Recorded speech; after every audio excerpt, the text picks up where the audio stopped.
Ieri sera ho visto il governatore, questa mattina il rettore.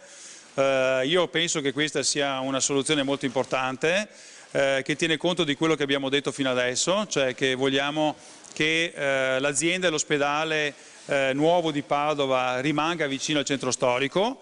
Alla fine il sindaco Bitonci ha sorpreso tutti, accogliendo le motivazioni della regione e cercando una terza via in accordo con l'università. Nella nuova proposta, che ha già trovato il sostegno del governatore del Veneto Luca Zaia, il nuovo ospedale rimane in centro, spostato di circa 600 metri rispetto a quello vecchio.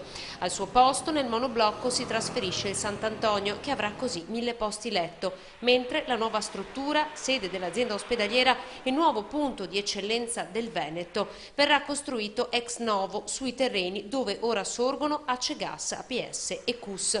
Qui non servono gli espropri, quindi si evita il problema del contenzioso. È un'area molto grande perché tra parte campus, parte università e parte azienda ospedaliera sono 250.000 metri, che è più del doppio di quello che era previsto, che avevamo previsto per la realizzazione del nuovo sul vecchio, rispetto a via Giustiniani Ovest. In cambio al centro universitario sportivo il Comune assegnerà una nuova area demaniale con il contributo per la costruzione di campi e spogliatoi.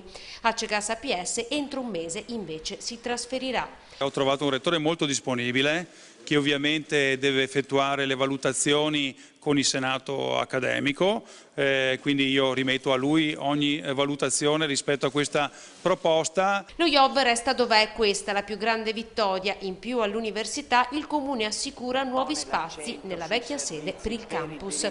La palla passa ora proprio al rettore, che dovrà giocare la sua partita in senato accademico. Se l'accordo ci sarà, il nuovo ospedale di Padova sorgerà in via Corrado.